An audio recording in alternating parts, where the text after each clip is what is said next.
guys, and welcome back to my channel. Today I'm going to be doing Addie's 1 month baby update, and actually she's closer to 2 months old right now, but I did not want to miss her 1 month baby update. The reason why it is so late is because if you watch our daily vlogging channel, then you know we had a rough few weeks there, and so I'm finally just now getting the chance to sit down and film this for you.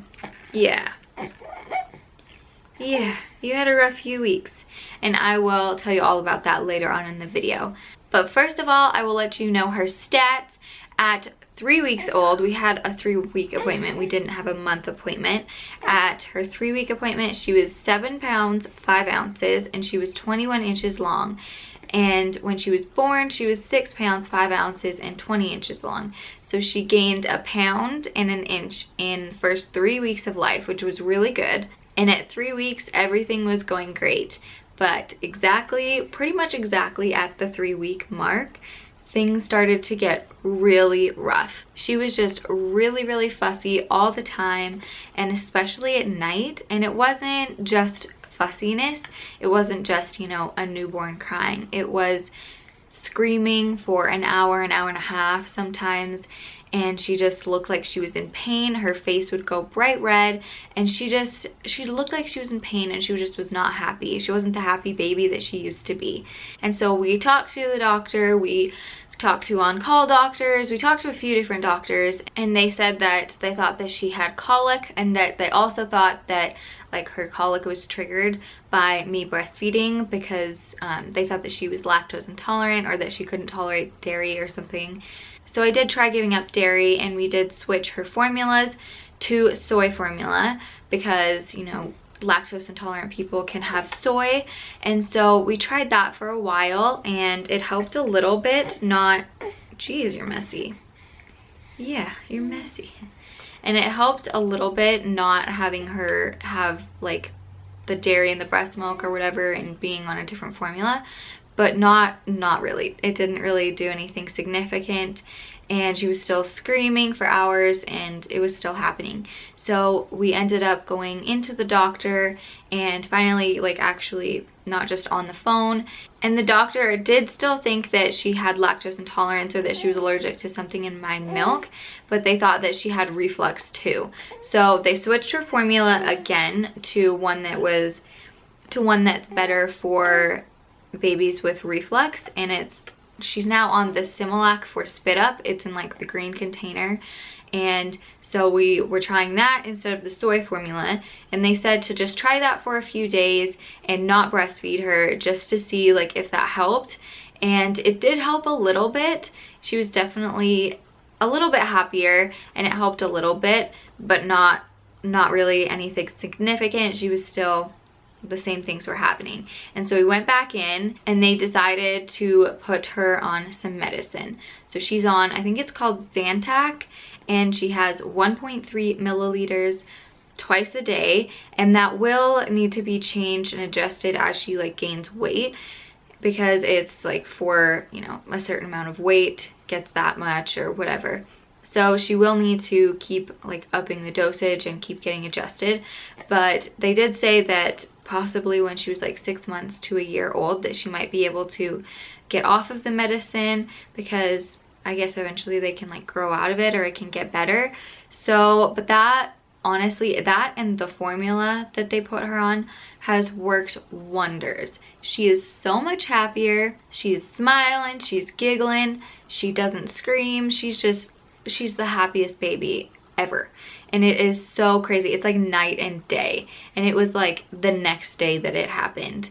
And we were going to see if we could go back to breastfeeding after she was on the reflux medicine, just to see. And I did try a few times to breastfeed her while she was on the reflux medicine instead of like giving her that special formula, and she just would scream, and it was just not happy. So we found the perfect mix of what can make her happy, and that is the special formula and the medicine, and she is just so much happier.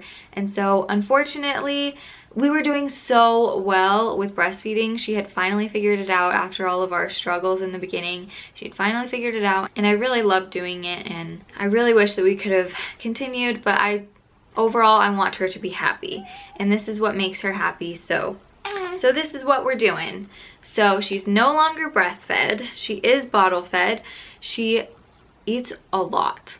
She eats a lot. She eats about 3 to 4 ounces every 2 hours, and sometimes it's more. Sometimes she will eat every like 6 ounces every 2 hours, which is just crazy. But she is gaining weight, which is really good. At the next appointment that we went to, which was at like 5 weeks, she was 8 pounds and 3 ounces. And then we went at the end of the week because they wanted to like check up on her weight with her reflux and everything, and she was 8 pounds and 9 ounces. So the last time that we had her weighed, which is about 2 weeks ago, she was 8 pounds and 9 ounces, which they're really happy about. They're really happy about how much she's eating and how much she's gaining. When she was having those issues with like reflux and everything like that, we did try everything, and I mean everything. And one of the things we tried was like obviously like the special Dr. Brown's bottles and the special bottles and everything like that, but she loves the Tommy Tippy bottles. These are the only ones that she will ever drink out of. We've tried just about every single brand, and she only wants these ones. I think that it's because she really did love breastfeeding, and she was really good at it towards the end. And I think that it's just because this is like a boob and she has to have like a wider like latch on this, but these are the only ones that she will actually suck out of. So she uses these bottles, but she does not like the Tommy Tippy pacifiers anymore. She used to like them. She doesn't like them anymore. She likes the Nuke, I think they're called, orthodontic pacifiers now. Her sleeping is still not the greatest. It was every 2 hours, and now it's every 3 hours she'll wake up and need to eat, and then she'll just go right back to sleep though. Now that she's on that medicine, she used to not at all. It used to be every hour and a half she'd wake up, and then it would take another hour for her to get back to sleep after she'd eat because she'd just be so miserable. But now that she has that medicine and everything, now she sleeps for about 3 hours at a time, and then she usually goes right back to sleep. And so that's been really, really nice. Sometimes though, there have been like 2 times where she has slept 5 hours straight at night. It's just, those nights are just heaven, and I cannot wait until she's just sleeping all through the night. Yeah, that's gonna be the day. Yeah, but it has gotten better, so that's good. Some of her favorite things are taking baths. She loves to be in the water, and yeah, you love the water. She's definitely gonna be a water baby. Another thing that she loves is she loves being on her mat on her back. She doesn't like tummy time. We've tried it a few times. She doesn't really like it. She likes it when like we lay her on our chest, then she'll be like lifting her head up and doing all that kind of things, but she doesn't like to be like just on the floor on her tummy. So we've been doing tummy time like on us, and she likes that a lot better. But she does love to be on her mat on her back and look up at all the toys. But she has been so much more vocal in these past few days and interactive, looking at toys, trying to talk. She's been trying to smile. She's been smiling a lot. So much, and it's so cute. She's so happy, especially in the morning. She's definitely a morning baby. At night she's a little bit crabbier, not anything compared to what she used to be, but she's a little bit crabbier. And in the mornings she's just like, you can't get her to stop smiling. It's so cute. And she has been trying for like the past like 3 days to giggle. Seriously, I'm serious. Like, I know that that sounds really weird because they're not supposed to giggle until they're like 3 or 4 months old. But she does this thing where she like smiles super big, and she'll go like, eh. It's so cute. But I think that that's it for this update. I'm probably forgetting some things, but again, I mean, she's almost 2 months old, so I'm sure that there'll be a new update soon if I do forget anything. But hopefully it's more on time and it's sooner rather than, you know, when she's about to be 3 months old. But we will see you guys in our next video. You want to say goodbye? Goodbye. Oh no, it's too bright out, huh? It's too bright. I want to take a nap. But we will see you guys in our next video. Bye.